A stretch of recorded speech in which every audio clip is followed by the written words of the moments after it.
Greetings everyone, welcome to KEMAR CSEC Resources, and today's audio session will be on the subject CSEC POB, which is Principles of Business, and we will be covering Chapter 1, the nature of business. So our first objective, which would have been to explain the development of barter. So we want to talk about the concept of barter, right? Now, our early ancestors would have satisfied their needs directly from nature itself, and this is called the direct satisfaction of wants, right? And an economic system where needs and wants are directly satisfied from nature is referred to as a subsistence economy. For bartering to be successful, one person must have what the other person has and ready for the exchange. This is referred to as the double coincidence of wants. So barter is the exchange of goods between the two parties without the use of money.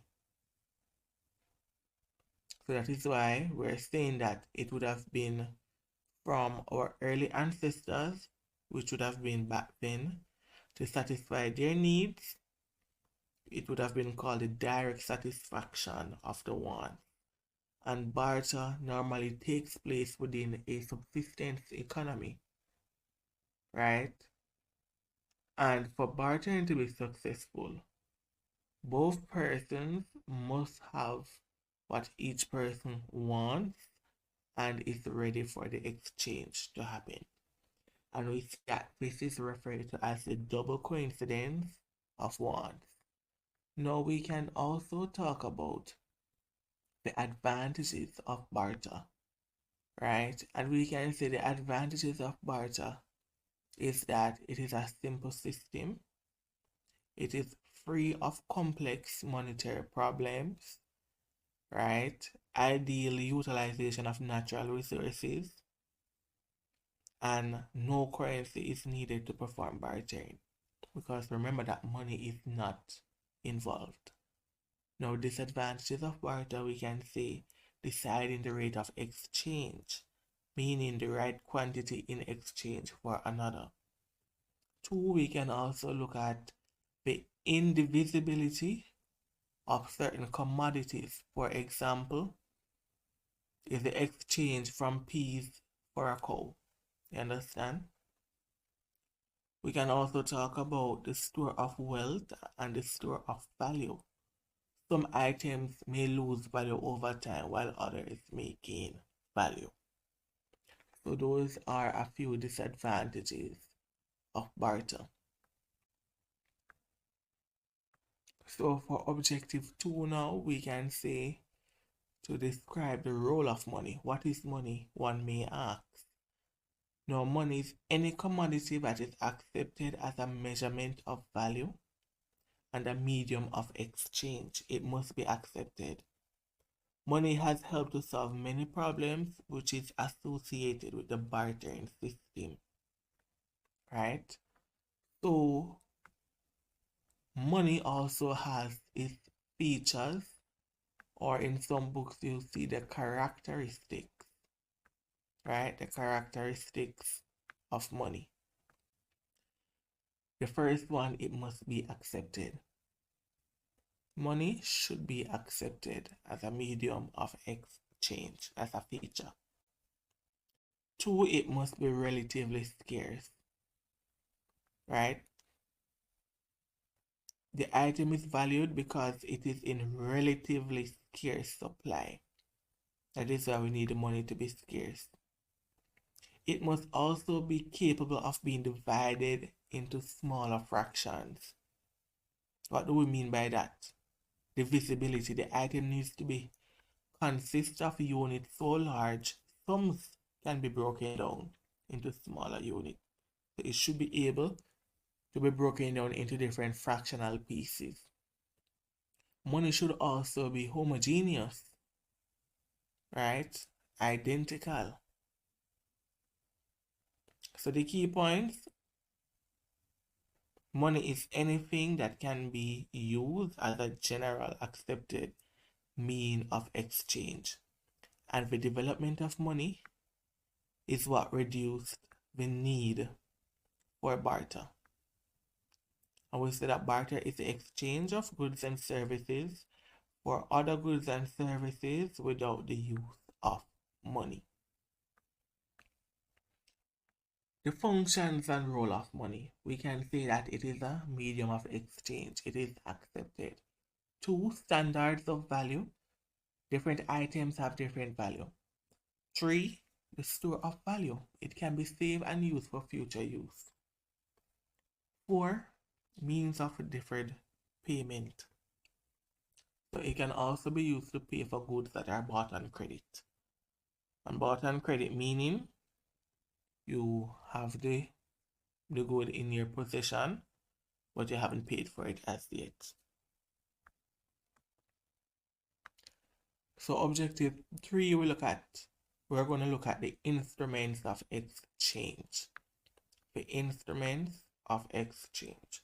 And you should be familiar with the instruments of exchange because these are used for making payments in the exchange of goods and services, right?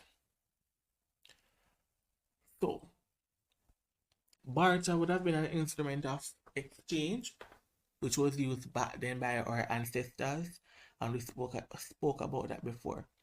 So we're going to talk about the bill of exchange. Now the bill of exchange is a written order from one person to another for money to be paid to the next person.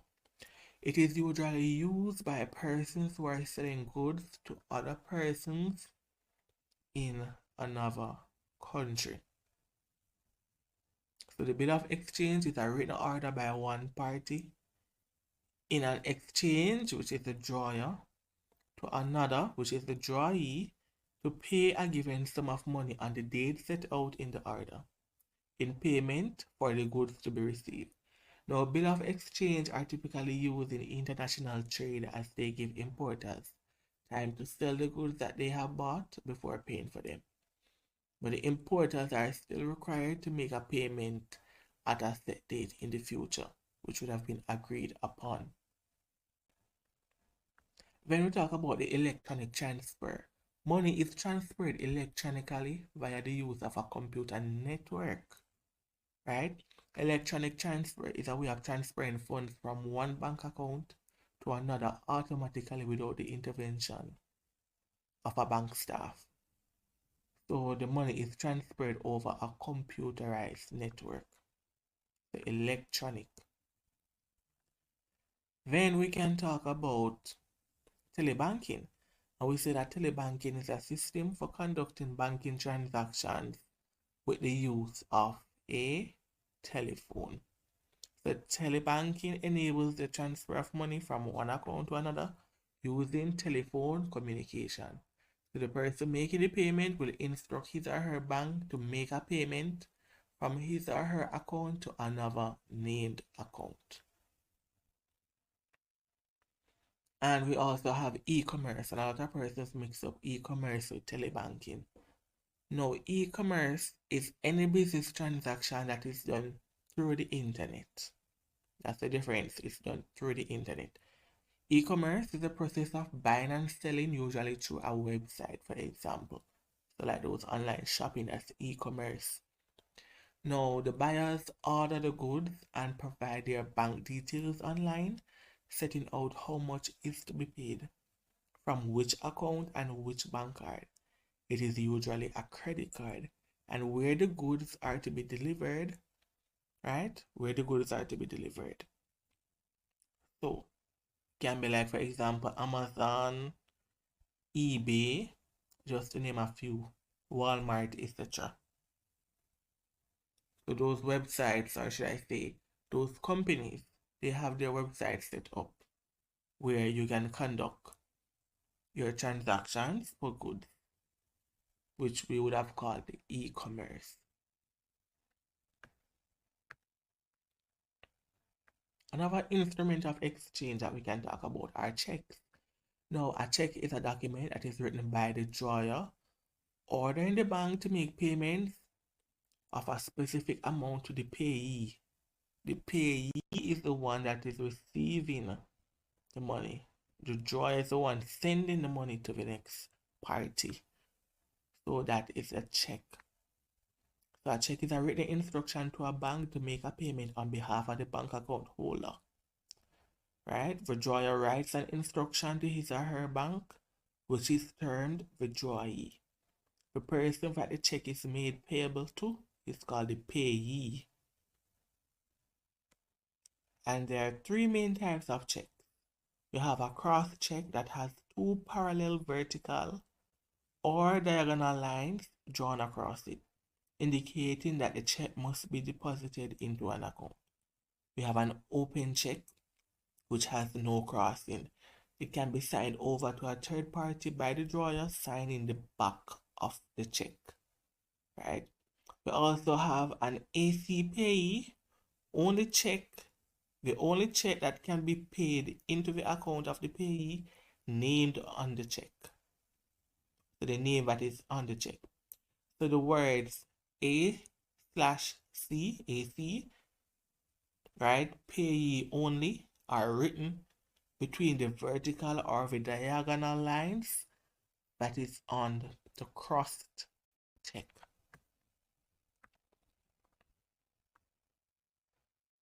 We also have money order. So may call it bank money order. It is used as a method of payment that is sold by banks to persons who wish to make overseas payments for goods and services to suppliers. We also have what is called our debit card. Now, this is given to customers with savings and current accounts. The card may be used at the point of sale where the seller has a machine connected. So a debit card, so many bank account holders will be provided with a debit card which they can use to make payments to payees via electronic transfer. Right? The card provides details of a person's account, example the bank account number and codes and so forth. The card can be swiped or entered into a chip and a pin reader, enabling the account to be debited automatically. Then we have the opposite, which is the credit card. And these are given to customers of financial institutions, which are the banks who qualify for credit from the institution. The customer has a limit that cannot be exceeded, and the amount used must be repaid by the due date, and an interest rate is charged. So that is for the credit card. So credit card are supplied by a finance company, which is an offshoot of a bank, right? The card enables the drawer to make payments to a payee using the card. The account holder is given a period of time before they have to pay off the balance on the card to the credit card company, which is typically the bank, the financial institution. So essentially, the credit cards enable credit payments with the credit being provided by a finance house. However, the credit card company will charge a high rate of interest to their customers, and those customers would have been the card holders for using the credit services. So a credit card would have been like a loan that the bank is giving to someone. So the money on the card is not really yours. No, it's not yours. That money belongs to the bank. But the bank is allowing you to use a limited amount, which you will pay back in the future at a later date that is agreed upon. And you are charged an interest rate on it. So this is the additional money which you will pay along with the money you used. Next, we have the bank draft. So the bank draft is a document drawn by one bank on another. The firm that owes money pays their bank the sum they owe, and the bank will then make out a check made payable to the credits. So the bank draft is a check made out by the bank and drawn from the bank's funds.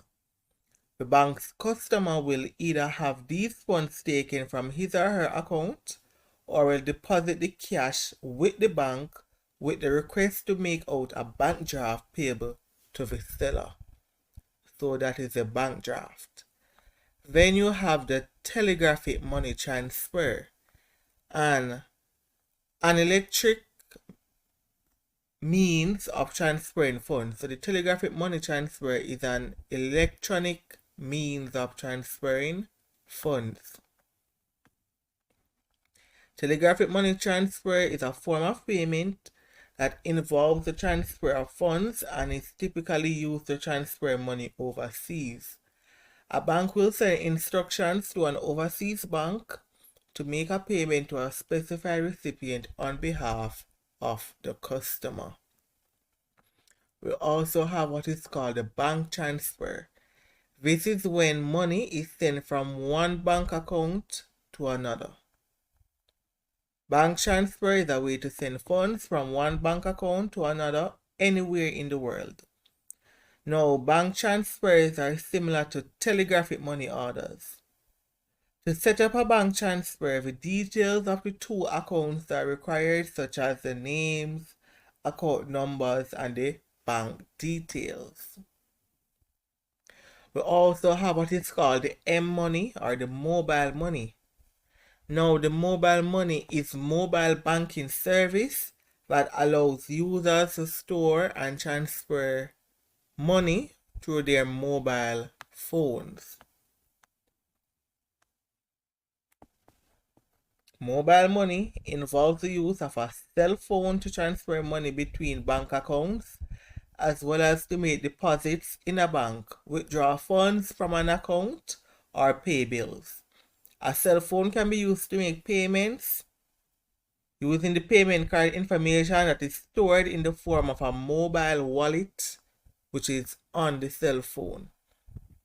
And the mobile wallet is a virtual wallet that stores payment card information on a mobile device. And it can be used by merchants, traders listed with the mobile wallet service provider. Advantages of e-commerce. It is convenient as purchases can be done in the comfort of your home. Right? You have access to a wider range of products that are being sold online. Access to cheaper and affordable goods and services. So you can search for bargains. Disadvantages. Your system can get hacked and you can lose all your personal information. We have a lot of that going on. You must have access to the internet to make a purchase. So in order to do e-commerce, we need the internet. Items can also get lost and damaged while in transit. You can potentially get scammed from your purchase. So a lot of in these days now, a lot of persons are being scammed because we're using a lot of websites. Some of them are not trusted, or we do not know who is handling or who we are doing business with. So a lot of persons get scammed. Either they get a different item or something which is not of value or what was not being advertised. Alright? Then we have some words that we'll be using, we'll be defining. And we're going to look at the reasons for establishing a business, right? Key reasons why an individual or group will want to undertake the risk of establishing a business. So the reasons are to realize a dream or desire, to satisfy a need or demand in the market, right? Typical entrepreneur. To utilize a skill or a particular area of expertise, to take advantage of new opportunities in the market, for example, the removal of protectionist barriers, making it easier to enter new market, the government legislation encouraging the growth of business such as low interest loans. So there are various forms of business organizations, and first we'll learn these key terms. First one, incorporated. The business is registered as a separate legal entity from its owners. The company can enter into contracts. Shareholders have limited liability. Unincorporated, the business and the owners are one and the same. We also have another key term, liability. The obligation to be borne by the owners or shareholders. Example, your debts. Debts are your liabilities. We have limited liability. The liability or obligation of the owners or shareholders extends only to their investment in the business. The opposite, unlimited liability. The liability or obligation of the owners or shareholders can extend beyond their investment in the business to their personal wealth and assets. Nationalization, a situation where a state or government assumes the assets of a business entity to ensure that the products are available to the citizens. For example, water and electricity. Privatization, a situation whereby the state sells the assets in a public sector entity to the private sector. Public corporation, state-owned organizations that may be profit-oriented.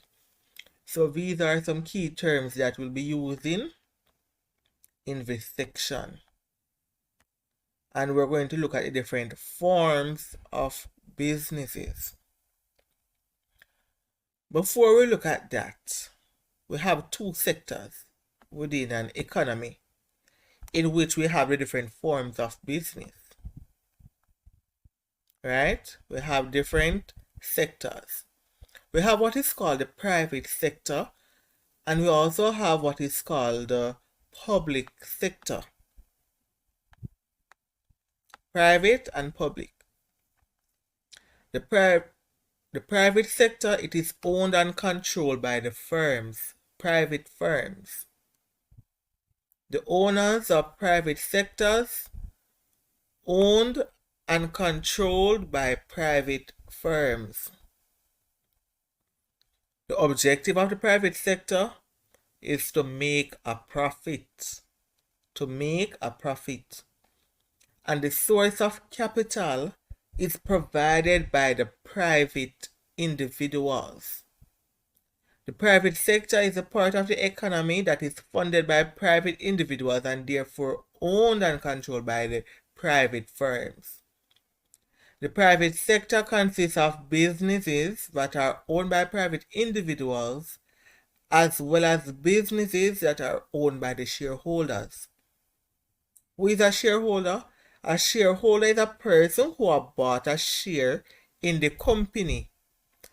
What does this mean? It means that they have the right to share in the profits of the company and to appoint directors to run the business on their behalf.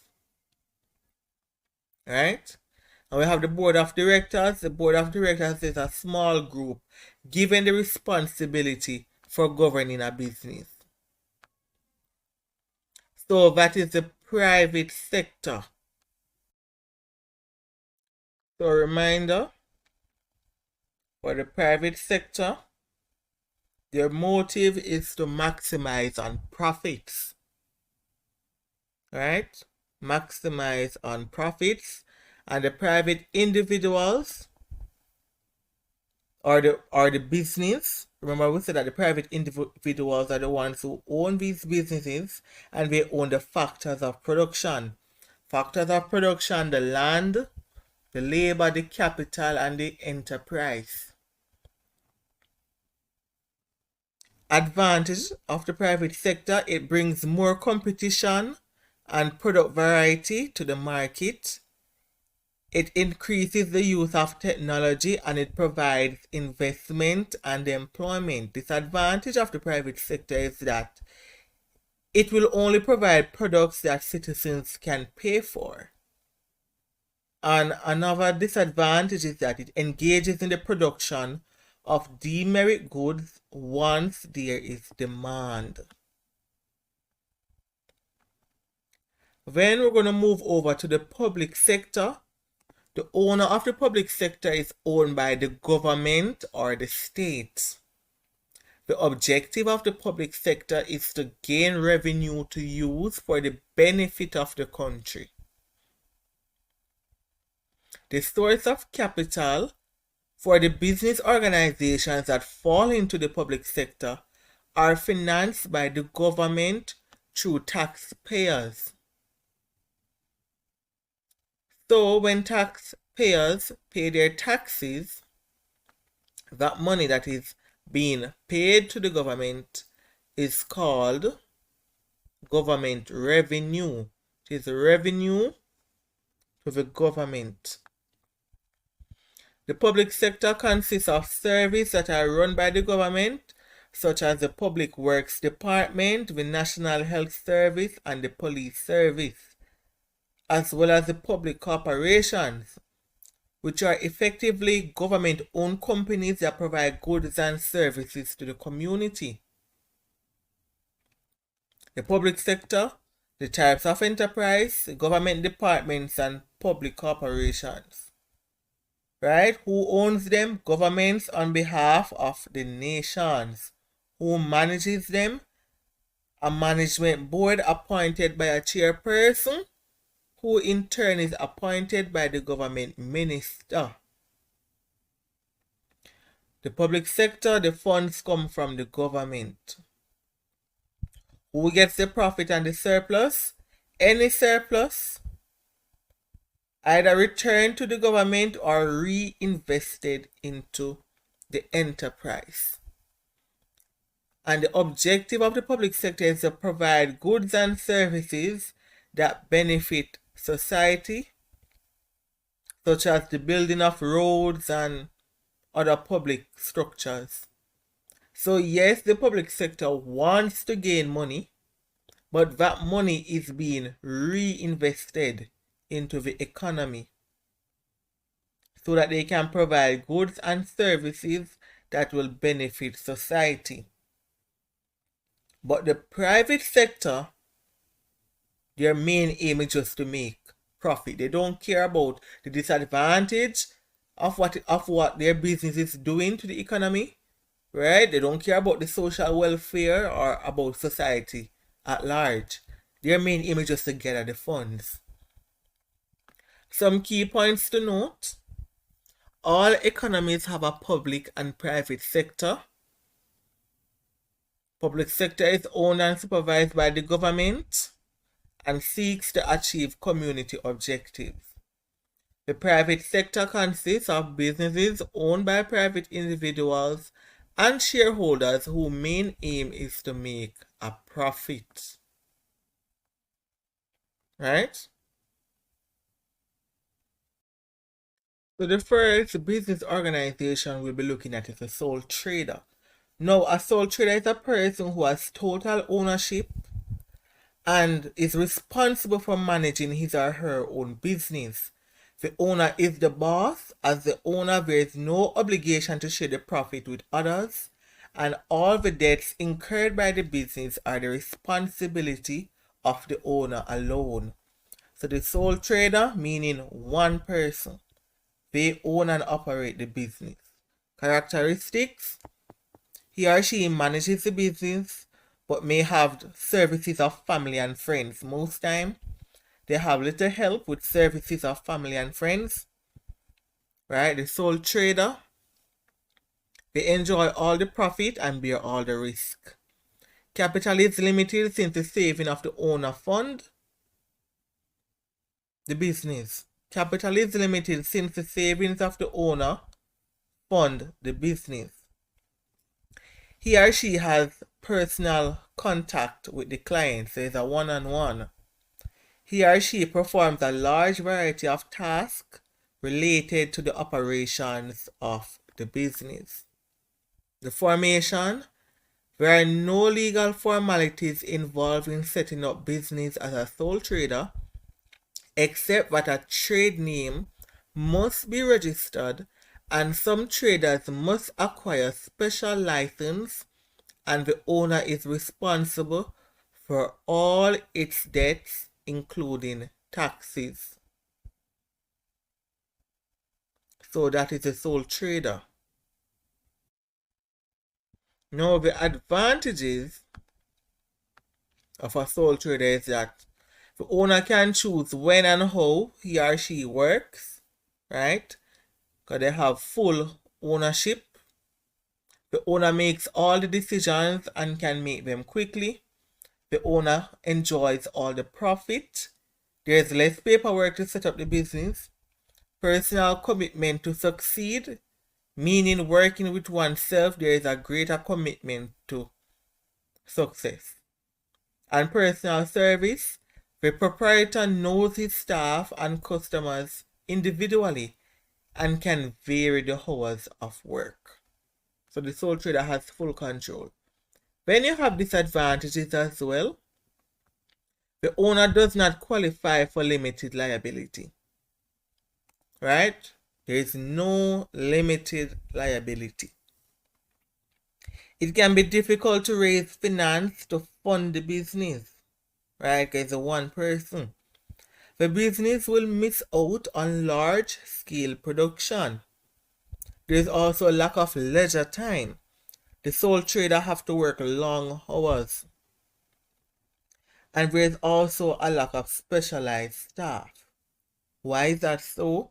Because the owner may not be in a position to employ the specialist. So they have to watch how they're spending the money. Right? Because if you're going to employ a specialist, it means that they would have to pay more money to employ other persons. So partnership. What is a partnership? A partnership is a business association between two or more owners of an enterprise who actively share management and profits. Partnership, 2 to 20 members. The formation of a partnership is that the partners usually create a partnership deed. This sets out the responsibilities of the partners to run the business and how profit and loss will be shared. So the partnership deed, it states the name of the business, the nature of the business, and the amount of capital by each partner. The goal of the partnership is to make a profit. Owners share the responsibilities, profits, and loss. Ordinary partners may have unlimited liability, whereas the preferred partners may enjoy limited liability. There is greater access to sources of finance than a sole trader, where it's one person. At least one partner, an ordinary partner, must have unlimited liability. There is continuity of the business in case one partner dies, so the business can continue. Decision making can be slow because more persons are on board. Conflict may arise, and profits are shared equally in the absence of a partnership deed. So if there is no partnership deed, the profits are being shared equally. But the partnership deed, when there's a partnership deed, it states that it sets out the responsibility of the partners to run the business and how profits and losses will be shared. So it tells the amount each person must get, right? Which is agreed. That is why it's called a partnership deed. And we say that the partnership deed states the name of the business, 2, the nature of the business, 3, the amount of capital by each partner. Now the Partnership Act, there's a Partnership Act. And the Partnership Act states 3 things. 1, profits and loss are shared equally. 2, no salaries are paid to partners. And 3, no interest is paid on capital. Those are the 3 things that the Partnership Act states. So there's a difference with the Partnership Act and the partnership deed. The management, ordinary partners or limited partners, manages the partnership. And we spoke about those key terms earlier, limited and limited. Ordinary partners or limited partners manage the partnership, whereas the sleeping partner or limited partners appoint others to run the business. So characteristics, as we said earlier, 2 to 20 persons. Most partnerships have unlimited liability. At least one partner must have unlimited liability. And partnerships are often found in professional practices. Advantages of partnership: there is more capital, there is specialization, as each person has their own expertise to share. There's limited liability, better decision making, and there's continuity. And that means that there is more continuity than in the case of the sole trader. If the sole trader dies, the business just dies right there, unless a family member goes and take it up. Right? The business may not be dissolved at the death or bankruptcy of a partner. So the disadvantages now, there is unlimited liability. Unlimited liability meaning the bank can take away the possession of your personal assets. The next disadvantage is binding. All partners stand to lose if one partner makes a bad mistake. What is binding? Where all partners stand to lose if one partner makes a bad mistake. So that is a disadvantage. Another disadvantage is that disagreement may occur. There can be difficulty of management when partners disagree. Decision making may take longer and arguments may arise. A partner cannot transfer interest in the business without the consent of the other partners. Next, we have what is called the cooperatives. These are businesses that are formed and operated by their members. A cooperative is a business organization formed by a group of cooperatives who work together to achieve shared objectives. The profits are typically shared among the cooperatives.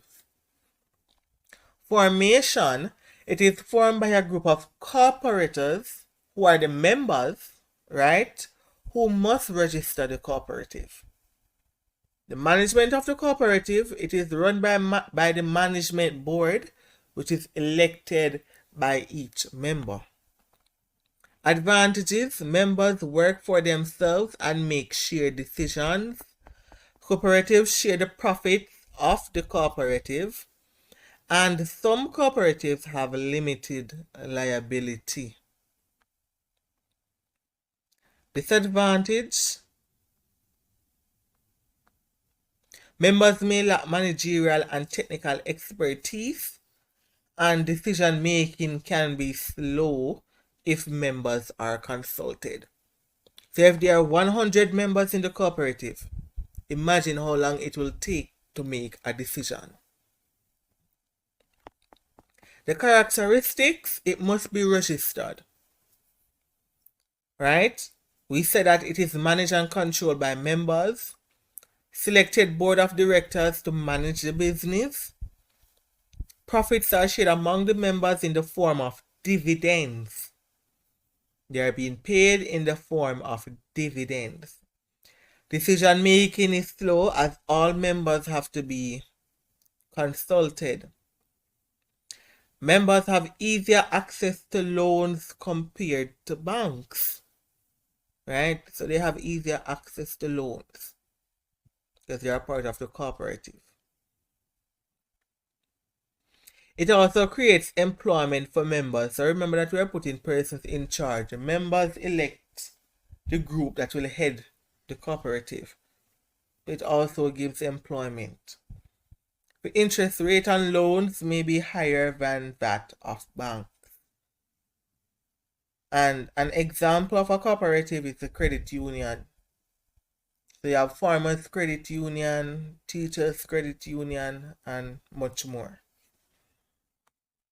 So that is a cooperative. Now we have what is called companies. Many of you will be acquainted with that. A company may be defined as a separate legal identity that is owned and operated by a group of persons or other companies who have purchased shares in the business. These individuals who have purchased the shares are known as shareholders. Individuals who have purchased the shares are known as shareholders. Now, the legal requirements that must be met by submitting documents to the registrar of companies, and these documents are the Memorandum of Association, Articles of Association, Statement of Authorized, Registered, or Normal Capital, and the Prospectus. So the Memorandum of Association is a document that outlines the external relationship of the company, and it gives the details of the existence, such as the company name, the objectives of the company, the share capital and divisions, whether the business is a public company, liability, or a guarantee. Now, the Articles of Association is a document that states the firm internal relationship, meaning the running of the company. Now, this would include the voting rights, conduct of meetings, election methods, management powers, and how the profits will be shared. And last but not least, the prospectus. It is a document that is prepared by the public company, which is intended to provide details of new issues of shares. And it outlines what the intention of the company is. So it's a document prepared by the public company intended to provide the details of new issuing of shares. And it also outlines the intention of the company. So those are the legal requirements that must be met, right? The submitting documents, which must be submitted to the registrar of companies. Requirements: Memorandum of Association, Articles of Association, and the Prospectus. And within that, you'd have included the Statement of Authorized, Registered, and Normal Capital. With that being said, we are two types of companies. We have what is called a private limited company, and we also have what is called the public limited companies. Now, a private limited company are companies that are owned by private shareholders and whose shares are not openly traded on a stock market. So the private limited company is owned by a private shareholder and their shares are not traded on the stock market. The shares can only be bought and transferred with the permission of the board of directors. Characteristics of the private limited company: it must have the abbreviation LTD at the end of the business name. Limited, LTD. It has 2 to 50 shareholders. 2 to 50. Remember, partnership was 2 to 20. Shareholder was 1 person. Public limited company has 2 to 50 shareholders. The shareholders must have limited liability. It can be family owned, where shares are not sold to the public. There is greater access to capital than a sole trader or partnership. There is also continuity. Company financial statements are private. They are kept private. They are not published. Capital is limited. The company must submit financial reports for auditing. Decision making can also be slow, characteristics, right? And examples of private companies can be, for example, the A.S. Bryden and Sons Limited. And we have Amalgamated Security Services Limited with Ltd at the end. And there are so much other popular ones out there with the Ltd. So for your research, you identify those businesses with the Ltd and you'll know that they're private limited companies. The advantage is the capital base is larger than that of a sole trader or partnership. Why? Because there are more persons. Companies have continuity. This is coming down from partnership. The company can easily obtain loans, right? It's a larger business now, larger profits. Shareholders have limited liability. Limited. Disadvantages of the private limited companies: although capital base can be larger than of a sole trader, it is still limited since the membership is restricted to 50 members. The company is not as easy to form as a sole trader. There's more documents to be done. And membership is restricted. Membership is restricted. We also have the public limited company. Now, a public limited company are companies whose shares are traded on a public stock exchange. Buyers and sellers can buy or sell these shares through an intermediary, which is a market maker, right? They can trade shares without having to get permission from the board of directors.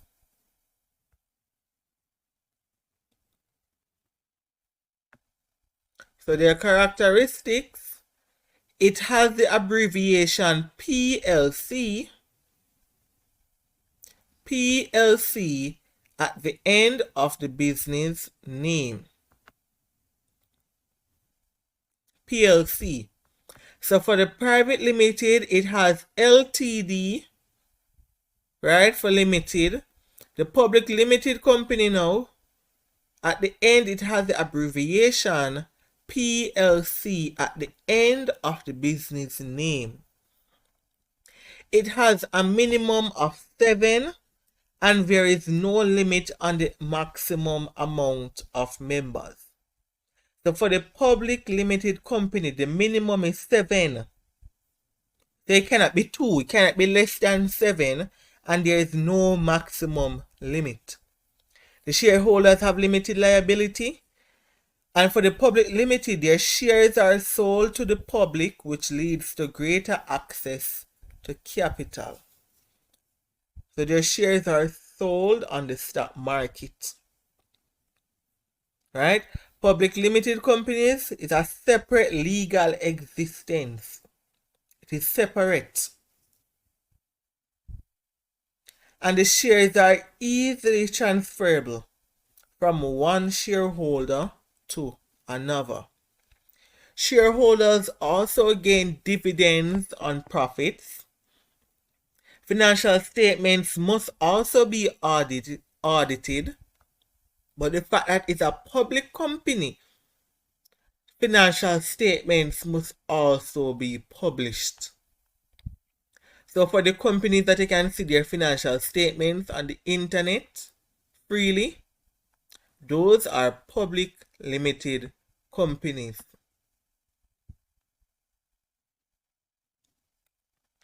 Decision making can also be slow. Imagine for the private limited companies, right, and the public limited, which has no maximum. So imagine such a large company, right? They would have to consult with everyone first, right? So decision making continues to be slow.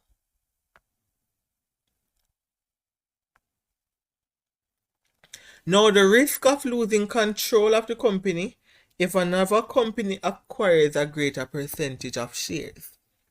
So remember, when you're buying the shares, the person with the larger percentage of shares, right, owns majority of that company. So there's a risk that you can lose control of the company, meaning you won't own it anymore. Examples of public companies are like Sagittarius or the Royal Bank of Canada. So you have Sagicor Bank, Royal Bank of Canada, and there's so much more public companies, right? So we can say that for the public limited companies, finance is easy to obtain. There is continuity of the business, and these companies enjoy economies of scale. They can enjoy economies of scale. Shareholders have limited liability and the company has a separate legal entity. We discussed that earlier. Disadvantages of the public limited companies is that setting up of the company is time consuming and costly. The amounts have to be made public, right? So we can all see the financial documents. We can see if the business is booming, is it going down. Decision making can be long, and there may be conflict between owners and paid managers. So that is a public limited company. Next we have the franchise. The franchise, now this is an agreement between an established company, which is a franchisor, and a franchisee to conduct business in a manner set by the franchisor. Right? So the franchise, a business is made up of a franchisor and the franchisees. The franchisor is an established business, which is often a public limited company with a well-known name and products or services. Examples of the franchise organizations, for example, KFC, McDonald's, and Pizza Hut. Those restaurants are examples of franchise. So this is you getting permission. So the person who wants to own a franchise or wants to have a business of a franchise is a franchisee. So you wanting to open your KFC, you are the franchisee, and you would get the permission from the owner of the business, and that person giving the permission is a franchisor. So the characteristics, the franchisor sells the right to use its name and idea. It is normally a popular business which is already established. The contract is temporary, so it depends on the agreement. A ready-made business operation, larger capital base. There is an easy source of revenue for the franchisor. Because you have to pay to use the person's business, right? You have to get some profit there. They must pay royalties. They must pay royalties to the franchisor, which reduces profit of the franchisee. So the money you pay for using the person business, that is called royalties. Another characteristic is that you cannot change or enhance the product or service set by the franchisor. Remember, you're not the one who owns the business. You're just having a replica. You're just controlling or operating a replica of the business. So you do not have the right to be making changes or enhancements. Right? Another characteristic is that there is less of a need to market the business as it is already being recognized around the world, meaning it is already been established. So the formation, it is set up through a franchise agreement with support from the franchisor. Characteristics, and we would have mentioned majority of them before, but let me repeat that the franchisor grants a license to a franchisee, which gives them the right to use the franchisor's trade name and methods, right? Methods of operation in a given geographical area.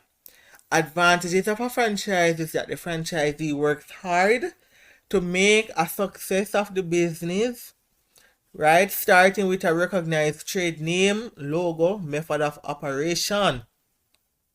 There's increased income for the franchisor, which is paid to the franchisor in the form of royalties. Now, one disadvantage is that the franchise agreement usually includes restriction on how the franchisee can run the business. So remember, we said earlier in the characteristics that you cannot make changes. And another disadvantage of a franchise on the side or the view of the franchisee is that it lessens profit because you have to pay royalties to the franchisor. We also have our state corporations. State corporations are independent organizations that are set up by the government to carry out a service. The government does not control their daily operation but can fix the overall strategy for them and nominate their board of directors, the BOD. Now, these are usually non-profit making, right? No, don't normally make a profit. State corporations are usually in the broadcasting field and in the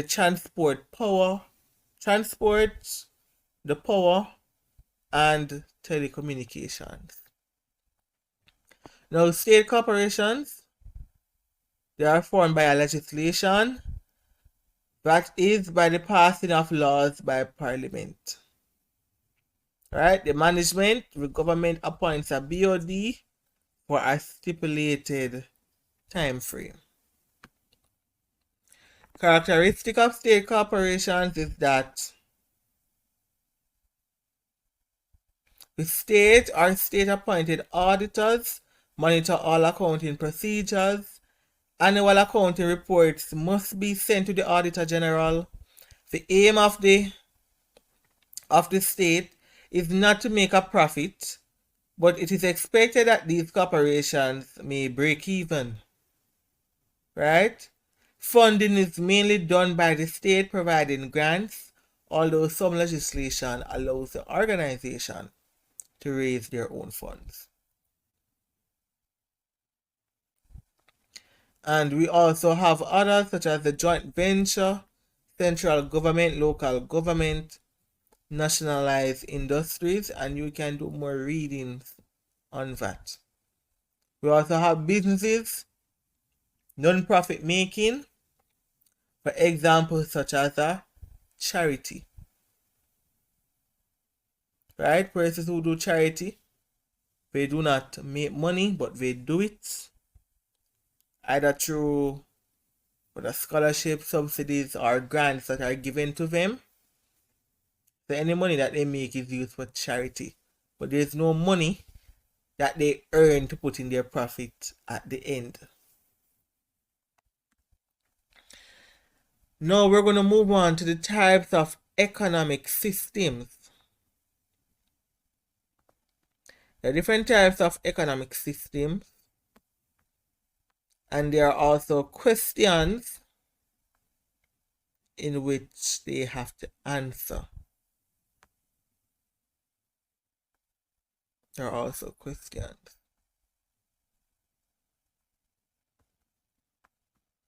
So let's look at them.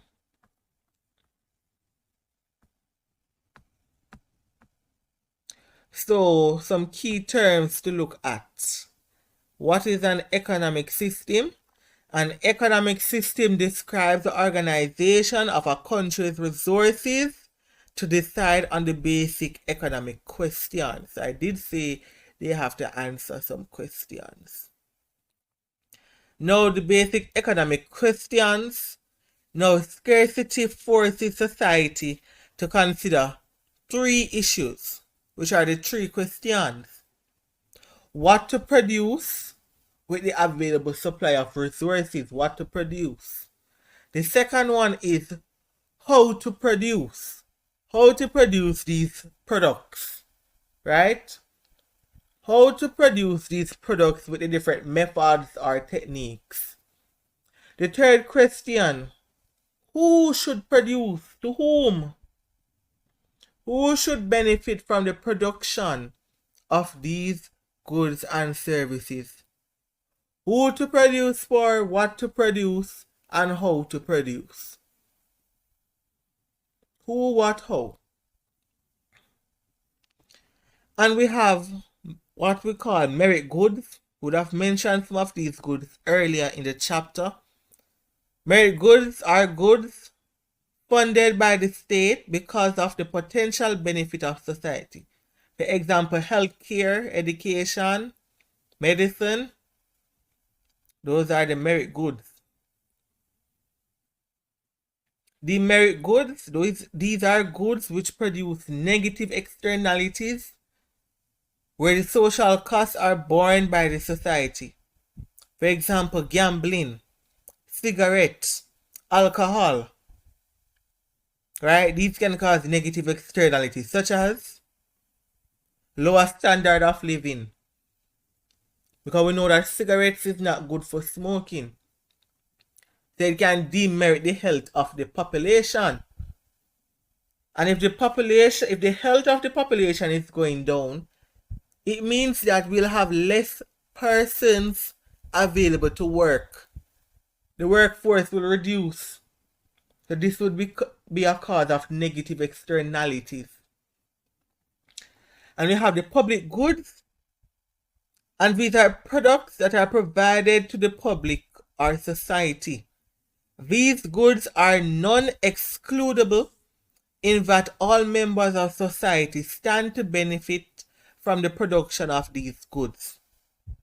It is the government that provides these goods for the benefit of all citizens, example, the roads, the street lights, and the provision of security.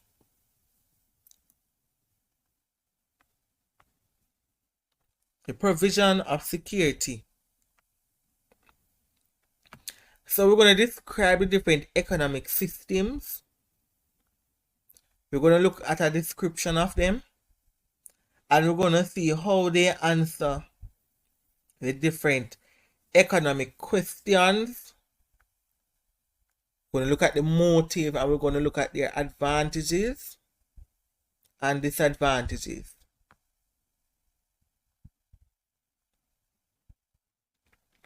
So the first one that we're going to look at is the traditional economic system. Another term used for the traditional economic system is also the subsistence economy. So this economic system existed during the early society, right? During the period of barter. People would have formed communities and produced food and basic goods for a simple lifestyle. They exchanged the goods if there was any surplus and would have had bartering been done during that time. And you would have been introduced to barter at the start of the chapter. So this traditional or subsistence economy is a traditional economic system which existed in the early societies and is rarely used today. In those early societies, people formed communities and produced food and basic goods for a simple lifestyle. Now, the people produce just enough for their own communal needs and do not produce a surplus that can be traded. And bartering was used in those times to obtain the goods that the community did not produce for itself. It's like, I have my goods, you have your goods.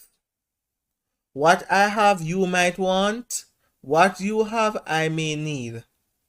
And that's how they functioned within that system for the traditional. So the traditional or the subsistence economy, they use the direct production to satisfy needs. What to produce, they decided by the individual. It was decided by each individual. For example, a farmer based on his needs. So the farmer would plant what he needs. How to produce? It was decided by the individual. It usually involves simple methods of production, right? Labor intensive. For whom to produce? They produce for themselves, and they produce in the form of survival. And their motive was survival. Then we have what is called the command economic system. The command economic system can also be called the planned economic system. And the command and planned economic system is also termed as the socialist economy.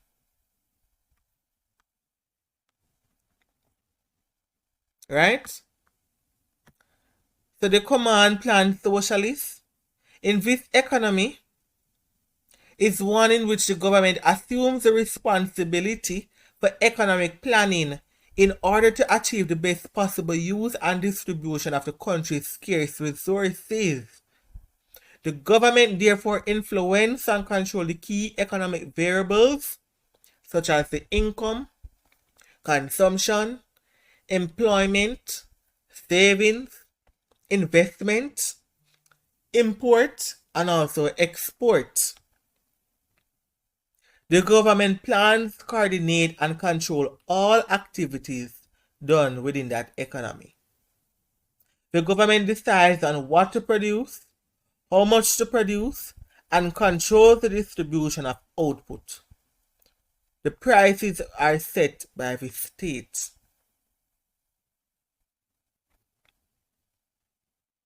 So we're going to look back at it. So it can be called the command economy, the socialist economy, the planned economy, or the controlled economy. So we say the state or government is in charge of all factors of production. What to produce is decided by the state or government on behalf of the citizens. How to produce? The state decides the means of production and the factor inputs into the process. For whom to produce? For all citizens, providing public goods to benefit of society. They only produce what would have benefited society. And the motive of this economic system is that their main aim was to provide for the welfare of the citizens. Right? So the advantages was that only basic needs of society were met. Right? And there was provision of public goods. And we said what are public goods already earlier. The disadvantage was that there was lack of consumer choice. There wasn't much to choose from. There was no competition to government, which could have resulted in low quality products. Right? Everything is being done by the government. So there was no competition at all. Now in the planned economy, income is also more likely to be evenly distributed. In that economy, everybody, no matter the type of job you're doing or the position you have in that job, everybody is being distributed the same income. Equality across the board. And the prices were set where everyone was able to afford. The disadvantage of the planned economy, it was more rigid, it is inflexible compared to decision making of the capitalist economy, and this would have led to scarcity of goods and services. We said earlier the government may have the responsibility of administering and implementing the plans.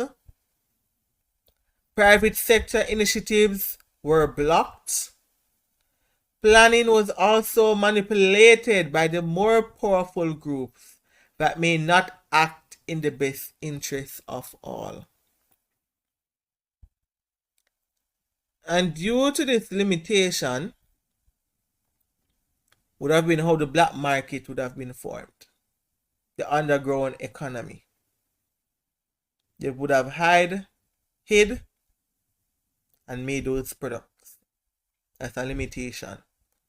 Now, examples of the planned economy, countries such as North Korea,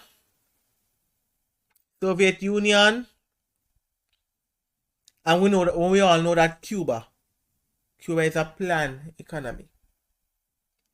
For the subsistence economy, we no longer have any countries that is really operating to that point, because that type of system was done earlier in subsistence years before we had money.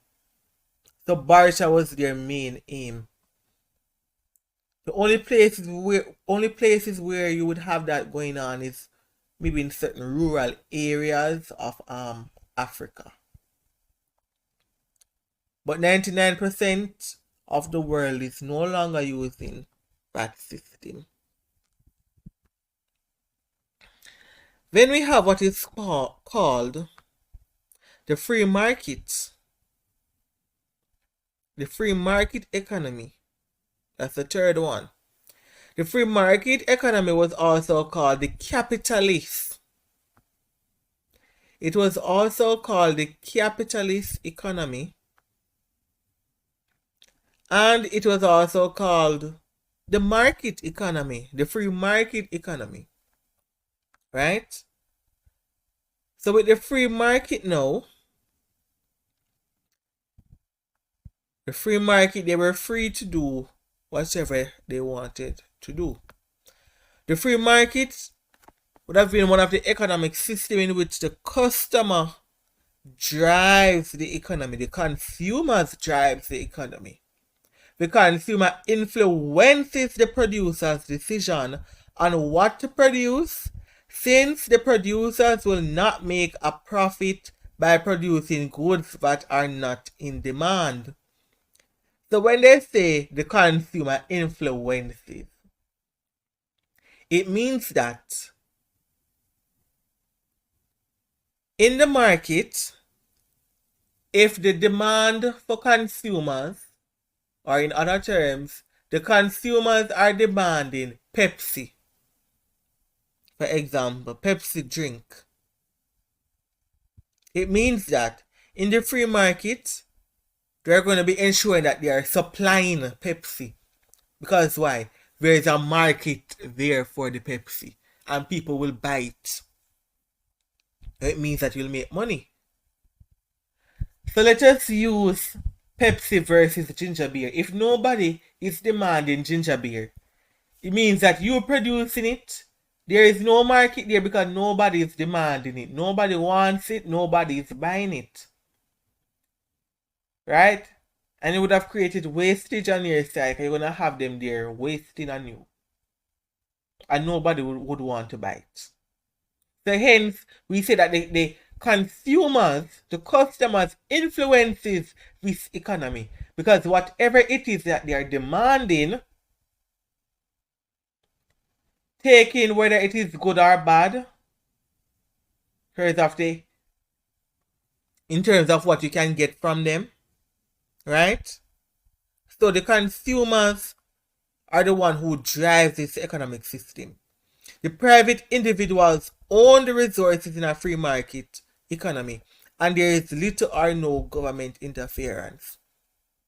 So whether the good have a negative to it or a positive influence to it, it doesn't matter. As long as the consumers are demanding it, that's what they produce. The consumers exercise the right to buy whatever they want to satisfy their needs and wants of their family. And they will not make a profit by producing goods that are not in demand. So the benefit, the government involvement is very limited. The activity of the government is usually restricted to the collection of taxes. Competition among firms forces prices to go down. Produce are free to use the factors of production in any way they consider to be most suitable to them. Consumers were also free to spend their money in any way to give the maximum utility. Right? A large variety of goods and services are made available to consumers. Laborers are free to sell their labor to the highest bidder. Right? There is greater efficiency in the use of factors of production, since the market forces determine the allocation of resources.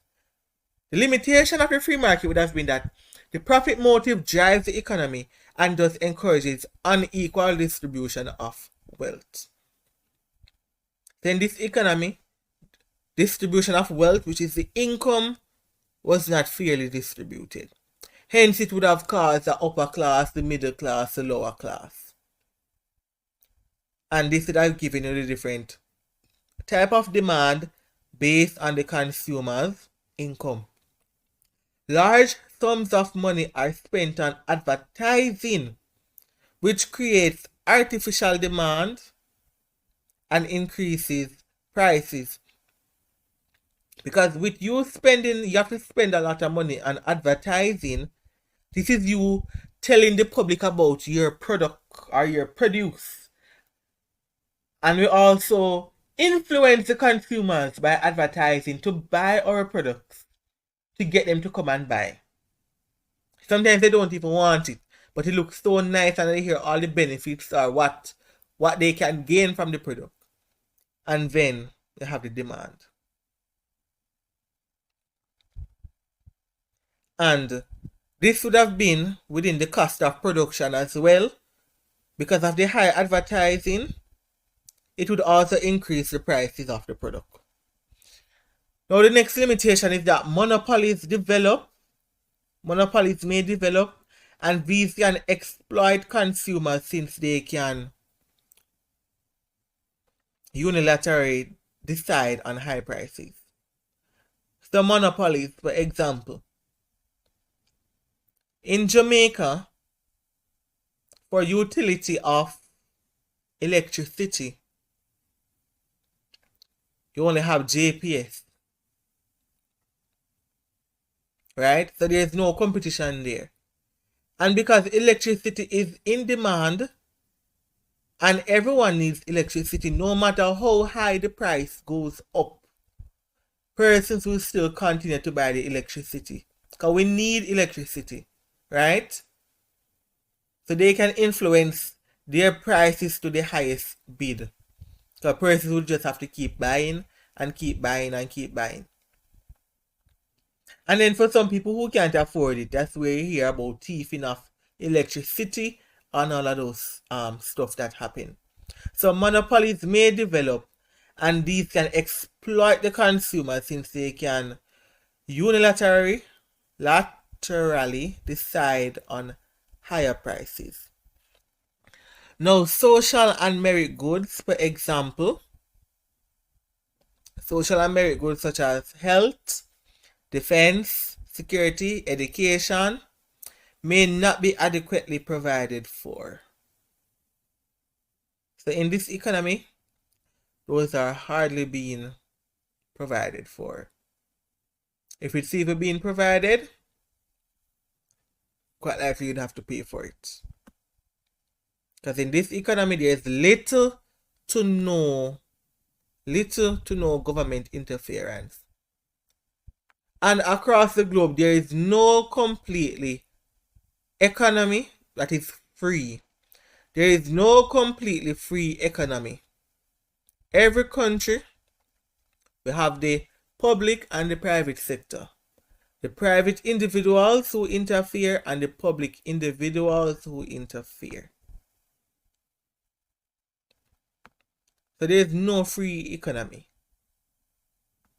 So what to produce, we would have said, is decided by the consumers, right? So the business produce what the consumer want. How to produce, decided by the private entrepreneur, right? Not the government. For whom to produce? For persons of business groups who are willing to demand. So for whom to produce, they are producing for the persons who are demanding. And their motive is to make a profit. Last but not least, we have the mixed economy. Though the mixed economy is mixed with the public and the private. Both the government and private individuals make economic decisions as to what, how much, and for whom to produce for. There are efficient use of resources, more equitable distribution of income than the free market, and conflict may arise between both parties. So for the mixed economy, public and private, mixed economies are economic arrangements in which both government and private individuals make economic decisions as to what to produce, how to produce, and for whom the goods and services should be produced for. The mixed economy is by far the most popular form of economic organization existing in the world today. Now, characteristics would have been involvement of both the state and private individuals. There would have been efficient use of resources, right, and more equitable distribution of income than the free market economy. Advantages: both sectors of the economy, the government and private individuals, engage in activities that can best produce, and therefore there is more efficient use of resources. Now, there is a wide variety of goods that are available since the government complements those goods and services that are provided by the private sector.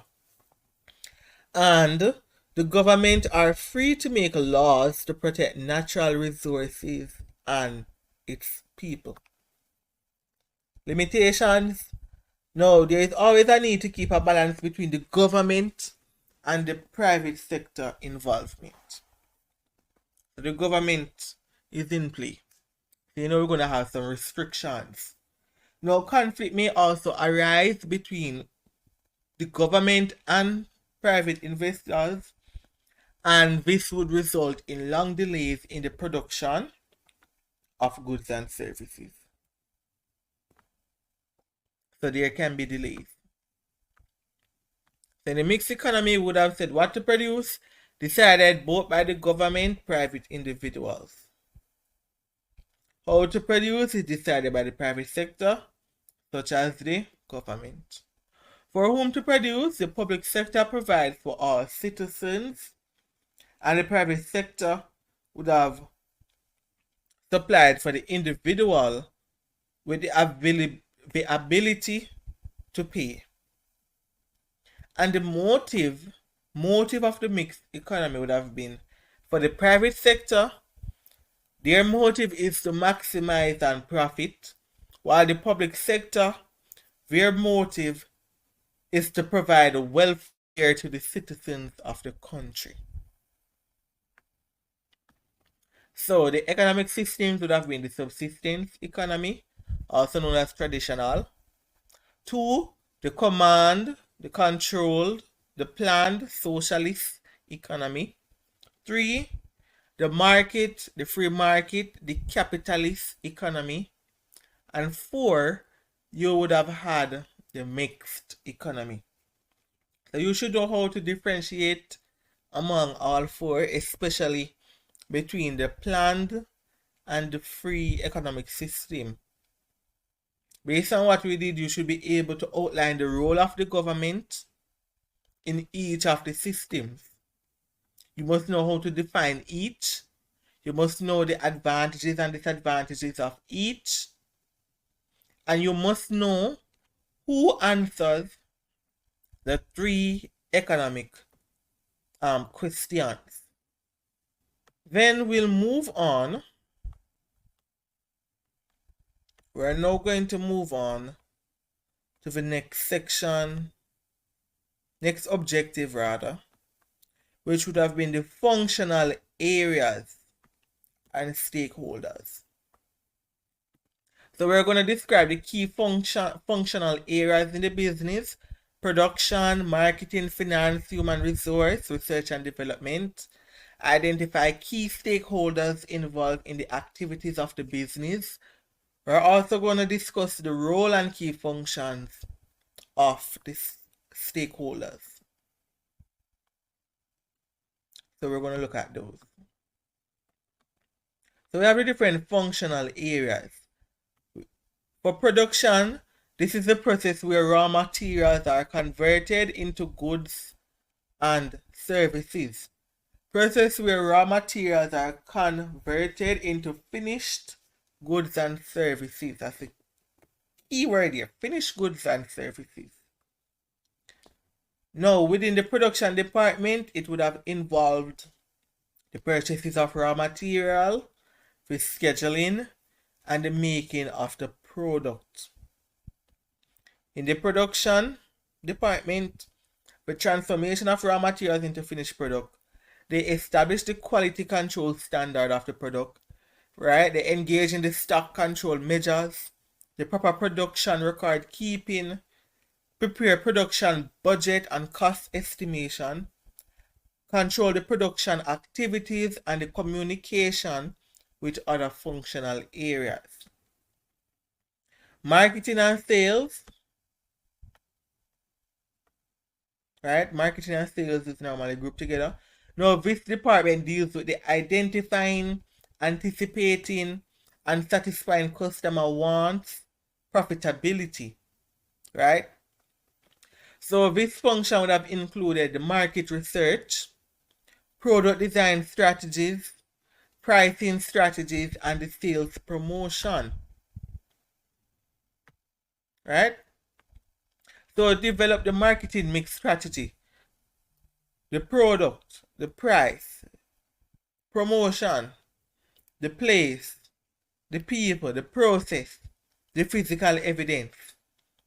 Activities such as segmentation, targeting, who is the target market, developing positioning statement, right? Marketing and sales deal with the distribution and transportation of goods, right? We also deal with the collection of the money. They deal with the promotional activities to promote the goods and services to get the sales, and they engage in market research. Then we have the finance. This department is responsible for the final account of the business. It involves the making of payment, receiving money from the company, and it deals with all financial matters of the business. In the finance department, proper money management for the entire organization, producing financial statement, statutory deductions, the payroll system. They also deal with the budgeting for the organization, right? They deal with the budgeting and the disbursement of financial resources to the other departments. Now we have the human resource or personnel, right? Now this department is responsible for the recruitment of staff, right? Getting the persons to fill the vacancies, the training of staff, promotion of staff into higher levels, and the welfare of staff.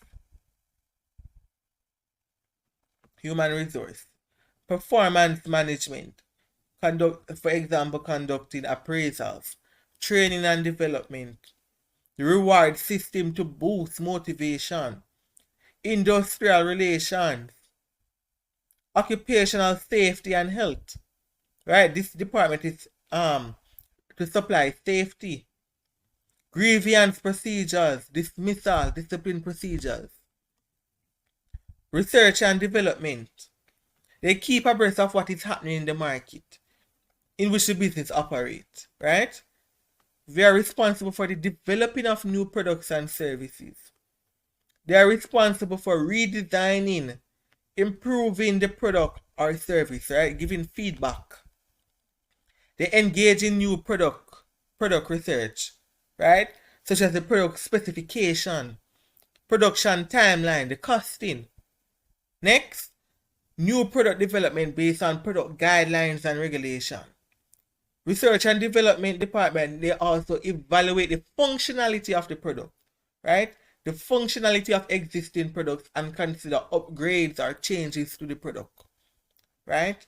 This department also conduct quality checks on the product, ensure that the product meets the necessary benchmarks or the different laws and legislation that is out there. This department also engages in innovation to keep the organization competitive, such as applying creative solutions to problems and converting opportunities to ideas. They must be able to identify the functional areas of department in a typical business.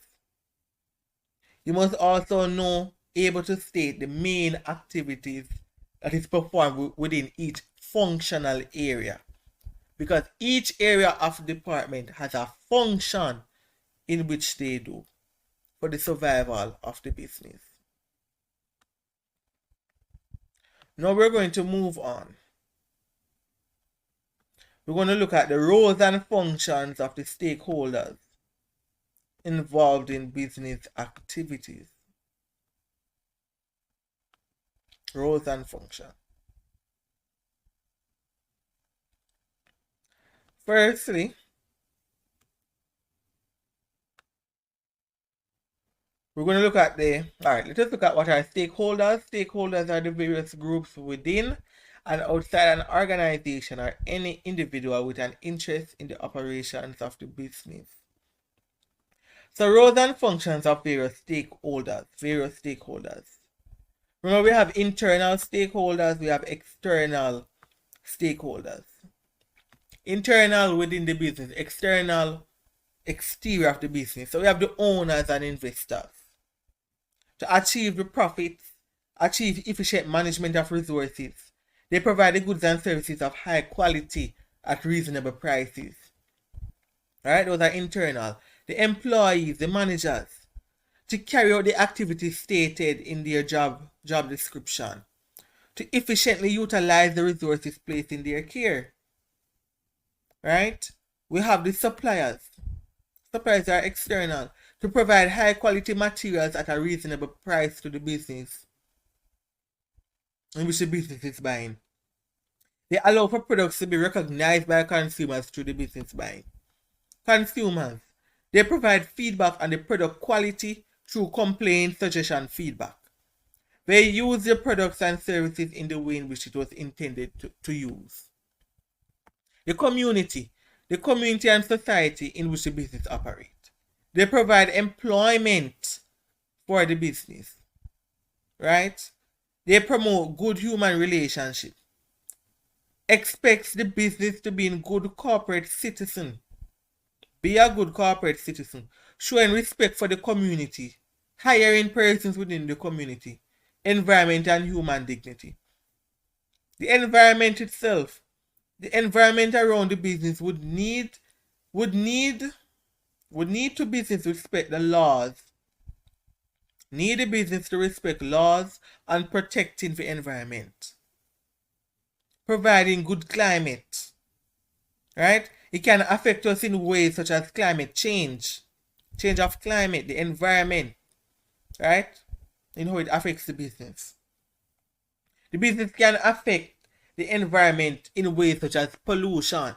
Whether noise pollution, right, with factories nearby, air pollution, the fumes that they let go and all of that. The government, right? The government is one of the stakeholders. One of the stakeholders. Provide regulations that the business must follow. They assist the business in the form of loan, trading, research, financial aids, right? In the form of subsidies, etc. So we have the government as well. So the various stakeholders which should have been involved would have been our owners and investors, employees, managers, consumers, suppliers, communities, the environment, and the government. And these are self-explanatory. Right? Our internal stakeholders have a direct relationship with the business, so like the employees, right? The employees is internal, the owners, the shareholders, investors. External shareholders do not directly work in the business but may be affected by the operation of the business or may have a direct effect on the business. So the suppliers, the customers, the government, community, environment, or creditors, trade unions. So for example, if we're increasing the price of our goods within the business, right? It is affecting our stakeholders such as the customers. Because the customers may have an issue with the high price, etc., etc. Or with the quality of the good that they are providing. You need to be able to identify or to define the word rather, stakeholder. Identifying stakeholders in typical business. You should be able to explain the role of following stakeholder groups in the function of a business organization. Right? Having examples and so forth. So those are our stakeholders that are involved in business activities. They can be internal and they can be external. The next part of the objective, we have the ethical and legal issues in the establishment of operations of a business. One, ensuring that the business is a bona fide firm or establishment and not using it as a front for money laundering and other illicit activities. Two, another ethical and legal issue, ensuring that capital is legally obtained and not obtained with illegal operations as a source of funding. 3. In the operation of a business, the business must make payment to the National Insurance Scheme and paying the taxes to the government. So ethical business practices deal with doing what is right, moral, and just in practices. Ethical depends on the individual perception of issues. Companies can develop ethical codes of conduct and communicate these practices throughout the organization. There should be management commitment in implementing ethical codes, and new employees should be oriented towards the process. Ethical issues in the organization can impact the corporate brand of an organization, right? The business ethics also provide guidelines for the organization interaction with both the internal and the external stakeholder groups.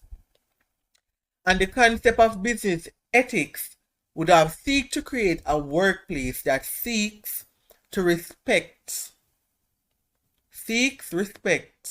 as a core value. Moreover, it can foster a positive working environment. Now, some activities may be unethical but not illegal. For example, testing products on animals. The choice of managers or workers to behave unethically can result in illegal behaviors. Now, unethical activities would have included misleading or advertisements, right? Misleading or advertisement with false claims, improper disposal of waste, using expired or poor quality raw materials, taking bribes in the tendering process, colluding to prevent competition, poaching workers from other companies, not following clear policy guidelines, improper handling of equipment, working in unsanitary conditions. All of those are unethical activities. Illegal activities, for example, money laundering, tax evasion, not paying minimum wage, right? So these businesses, it's either you're paying at the minimum wage or above. But what is the minimum wage? It is the bare minimum that the business can employ a worker at. So if the minimum wage is $15,000, you cannot be paying someone less than $15,000. You have to pay them either at that rate or above. And don't think you can give somebody a very high workload to do and give them minimum wage. You still have to give them above. But you cannot go below that amount. It's illegal. So the legal issues, the obligation of the business to abide by the laws governing by the workplace, such as occupational safety and health, employment laws, right? Discrimination, equal opportunity, these are legal issues. Minimum wage, payment of taxes, etc., etc. Statutory deductions, such as deducting and remitting income taxes and national insurance payments. Registering the business to secure its name and to ensure the validity of the business to help secure funding. Now, in Trinidad and Tobago, for instance, all sole proprietors, partnerships, and limited liability companies must reserve a business name. Limited liability companies has to file articles of association. Business may also seek to protect ideas and products by applying for trademarks, patents, and copyrights. In Barbados, in establishing a business step, include incorporation and registration with the Corporate Affairs and Intellectual Property Office, gov.bb. Now, ethical and legal principles that should be adopted in the establishment and operation of a business. Now, this would have included the organization, right? They must know what it wants in establishing a culture of ethics, adopt a code of ethics, right? They must establish a climate that seeks to reinforce the core values such as respect, fairness, trustworthiness, good citizenship, that emphasize ethical conduct. And this can be done by establishing a system of incentives. The organization must also put in place, right, a selection criteria that is aimed at pinpointing candidates who can fit into the ethical environment for the organization. Right? These are also ethical and legal principles that should be adopted in the establishment and operation of a business. Right? They should ensure that training programs, performance appraisals, coaching, mentoring, dismissal, and discipline programs reflect and reinforce the desired ethical behaviors. Developing appropriate consequences and rewards to reflect ethical and legal compliance. Example, through the dismissal and discipline procedures and rewards and investment programs. Example, the rewards for the OSHA compliance. Right? You must also create a physical environment to reflect what the organization stands for, the management must also reflect what it expects from the stakeholder, right? So you cannot be operating or behaving in a way in which you would not want the other stakeholders to react or to reciprocate. You must also develop and implement policies for environmental sustainability. For example, the proper disposal of waste, recycling, reducing the use of non-biodegradable materials. Now, developing a code of ethics, right? A code of ethics is a company document that communicates the organization's values and shows the commitment to standards and benchmarks. You must have a code of ethics. The code of ethics is viewed as standards that are reasonably necessary to promote, for example, honest and ethical conduct. As we said before, full fairness, accuracy, timely and understandable disclosure in the periodic reports, and compliance with applicable governmental rules and regulations. The Code of Ethics is also seen as guidelines governing the day-to-day decision-making processes. It brings clarity to what is expected within the scope of organizational values and policies.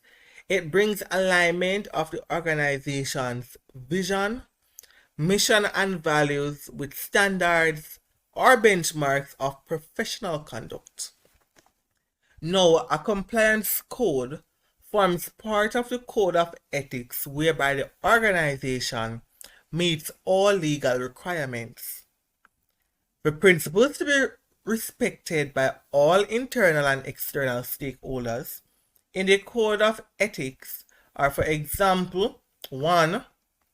To observe the laws and regulations so that conduct of business activities will be compliant with laws.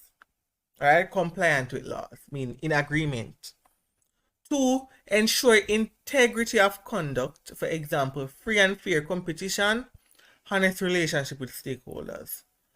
3. Avoid discrimination based on sexual orientation, age, race, nationality, religion, political opinion in dealing with stakeholders. Recruitment and selection and other personal processes. So we must avoid all of those according to the laws and the Code of Ethics. 4. You must avoid the abuse of authority in the organizational structure. So you must follow the hierarchy based on the organizational chart. Next, the protection of occupational health and safety, the protection of the environment, and there's so much more. Promote fair competition.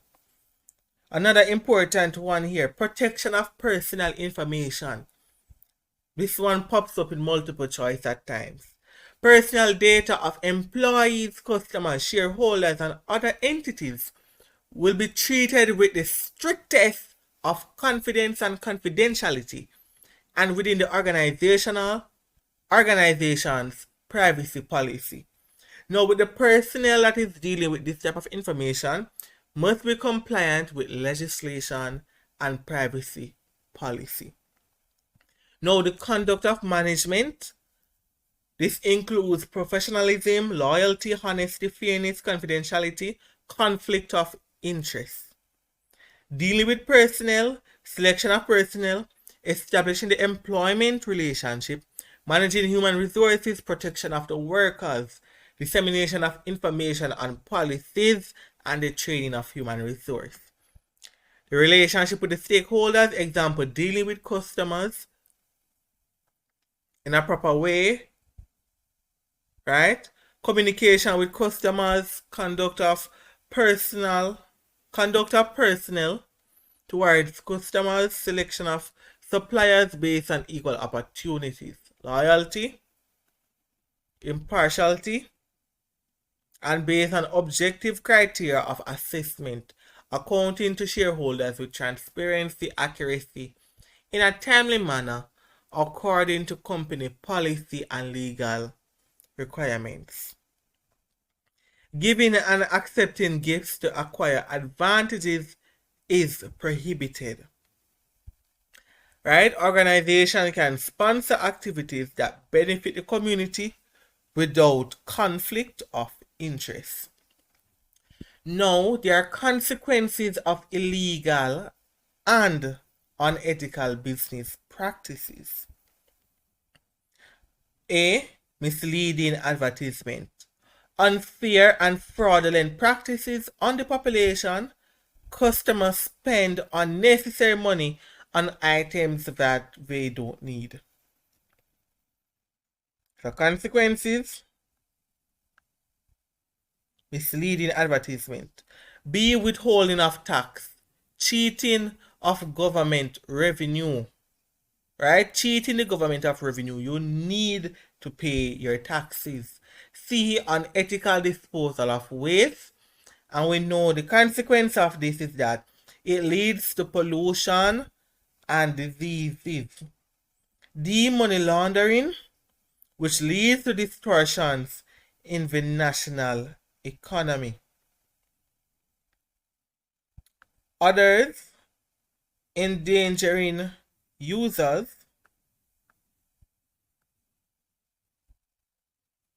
right? Endangering users, the consequences may be subject to litigation in the courts.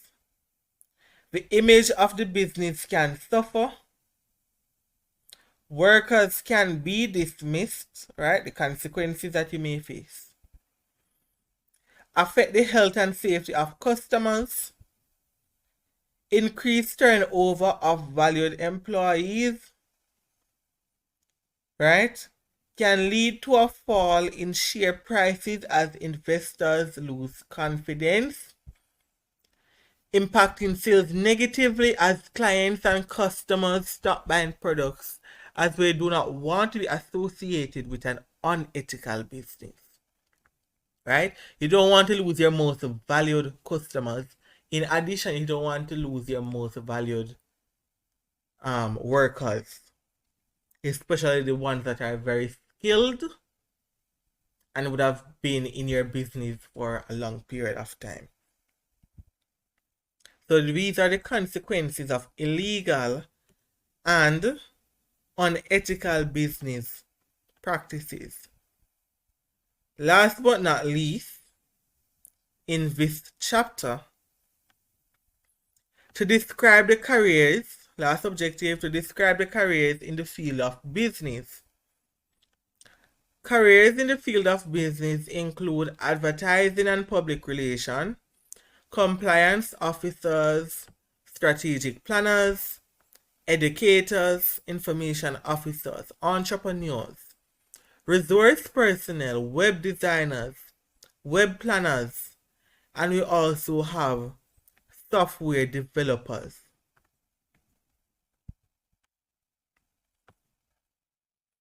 According to businessdictionary.com, a career can be defined as the progress and actions taken by a person throughout a lifetime, especially those related to that person's occupation. Now, according to another source, apart from paid employment and a single occupation, the term career is seen as a continuous process of learning and development. Further, activities such as training, education, employment, work experience, community activities, voluntary work, and leisure activities may also help to contribute in the career. So, using the different functional areas that you would have learned, you can think of some of the career paths. For example, I will not list all of them. For example, finance, you can become a finance manager, a payroll officer, an accounts clerk, budget analyst. In the Department of Human Resource, you can be human resource manager, compensation specialist, health and safety officers, training and development officers, industrial relations officers, and a compliance officer. And there are much more. We have software developers, IT specialists, web page designers, right? Research and development scientists, production managers, quality control officers, right? And we have marketing managers and so much more. Right? For example, a compliance officer, this person ensures that the business complies with external regulatory requirements. Example, employment laws and trade agreements, and internal company policies and procedures. The office will seek to develop, implement, and update or revise policies for compliance to prevent illegal and unethical business conduct. The office must also collaborate with other functional areas of the business to guide issues to appropriate channels. Furthermore, the compliance officer will develop and implement a system for handling violations of rules and procedures, also providing regular and proper reporting to management. A web designer is a person who builds or redesigns website. This includes making the site visually appealing and functional.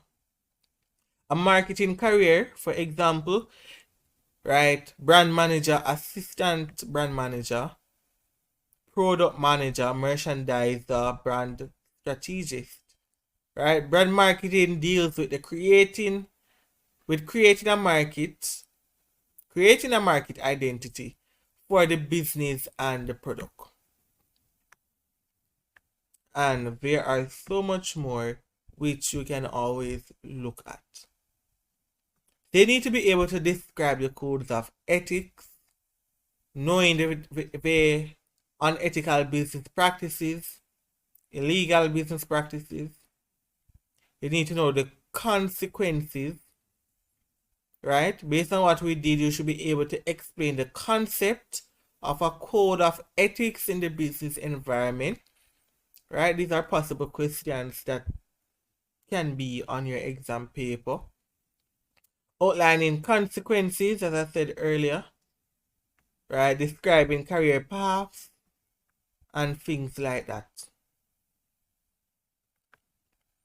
So we would come to the end of chapter 1 of CSEC Principles of Business with Nature of Business, right? We looked at the development of barter. We described the role of money, instruments of exchange. We look at e-commerce. We looked at the different sectors, right? We looked at the different economic systems. We looked at the different organizations and their arrangements. We looked at functional areas of a business. We looked at the different stakeholders involved in business activities, internal, external. We looked at the role and functions of stakeholders involved in business activities, right? We did do the ethical and legal issues in establishment, operations of a business, right? We also looked at the principles that must be adopted in the establishment and operation of a business. We looked at the possible consequences of unethical and legal practices in a business. Last but not least, we looked at describing the different careers in the different field of business. So we have come to the end of chapter 1, Nature of Business. I hope you learned something. Remember to like, share, and subscribe, and hit the notification bell and look out for more videos. Thank you.